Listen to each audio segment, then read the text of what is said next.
Welcome back to SBC Radio. I am here with Cormac Warner-Streff, Reese Burns, and Sam Barksdale. Today we were talking about some NBA predictions for next season. We're in the middle of the Olympics, some exhibition games running up, summer leagues getting going. But I want to know, NBA next year, point blank, who do you have the winning the finals right now?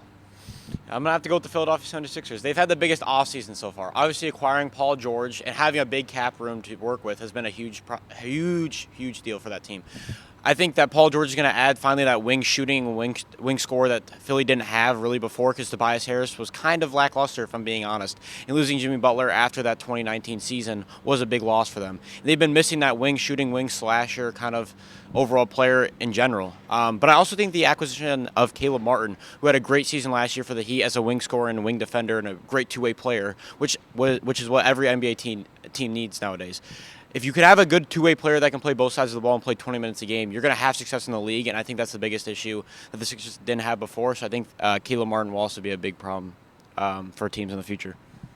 So Reese obviously going with the Sixers, a lot of good offseason additions there. Sam, who you got? I've got the Oklahoma City Thunder. I think we've seen what Shai Gilgeous-Alexander can do now. After last year, he really did deserve the MVP. He placed second. I could totally see him winning it. This year, he's also got Chet Holmgren, the big man, that will be able to, I think he's going to have a great season, and I think the Thunder are going to make a run for it in the playoffs and possibly win it all. Thunder, very interesting pick, young team there. Now, I know you're a Celtics fan. They just won it, so I won't speak for you, but I think I can give a pretty good guess on what your pick is going to be here. You're completely right. It's going to be the Celtics. They're going to repeat. I mean, they're going to start. It's the new start of a dynasty here in Boston. I mean, they re-signed all the players. I mean, it's the exact same team. Like, what's going to stop them? Like, yeah, Paul George got added, but the Sixers have just never been able to stop the Celtics. Now, we do have some breaking news. Our producer here giving us this piece of news. According to Shams, Shai Gilgeous-Alexander has been moved to the Dallas Mavericks in a 1-for-1 deal for superstar Luka Doncic. Now, I know, Sam, you picked the Oklahoma Thunder. Obviously, this just happened. Obviously, a lot of thoughts going through your head right now. I want to know from you, how do you think this affects the Thunder's playoff hopes, or finals hopes, I guess I should say? Do you think this is going to improve the team? Do you think this can make them worse? And how do you feel like the chemistry is really going to mesh now, bringing out Shai, who is a really good player, really good team guy, in for Luka, who's obviously now a new player on the team? Well, I think that hurts both teams. If you think of the Dallas Mavericks, you think of Luka being the face of the franchise. He is their team. He's the first person you think of.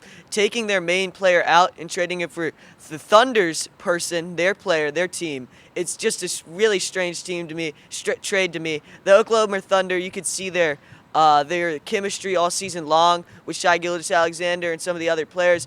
I just find it a strange trade, and I do think it affects the Thunder's chances of winning it all. I just want to touch base. I just think for the Mavericks' sake right now, with Kyrie and Shea playing together, I think there's going to be a weird vibe to it because both of them like to have the ball a lot, and primarily in OKC. Josh Giddey wasn't that guy that was trying to score.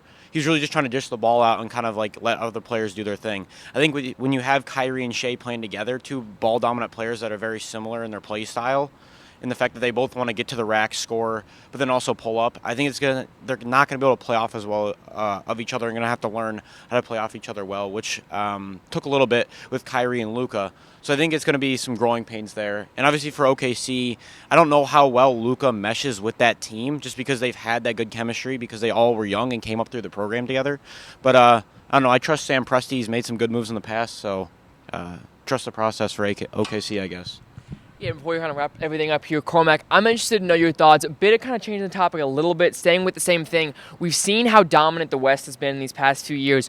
Obviously, another in-conference move, making some changes there. How do you think this is going to affect the philosophy and how the rest of the teams in the West go about this offseason? I feel like they're just going to keep on. I feel like other teams in the West are going to kind of like add to like their bench or stuff because I feel like if they get two good guys, two defenders like on each team that can, I'd say, take down Shea or take down Luka. There's not too many people, at least in my opinion, on the Mavs that can really get to the lane and score. I mean, Kyrie, they got Kyrie. That's about it. But for OKC, and honestly, I want to talk a little bit more about what Ian was saying. Not Ian, sorry, Reese. They literally OKC had a great team that they had brought up. They had a first year experience in the playoffs with the Thunder. Still young guys, but they gained that experience And honestly, I feel like they could have pushed to the finals this upcoming year. But now with Luka being added, I feel like it takes away from the young players. And Luka being a ball hog, at least in my opinion, it's not going to work out there. And in Dallas, it may work out with Shea, but Shea and Luka, Shea and Kyrie, I just don't see mixing well together. Well, obviously, massive moves going down on this Wednesday morning. We're going to take a few minutes to kind of collect our thoughts, get some more details about the move. We'll come back right after this break.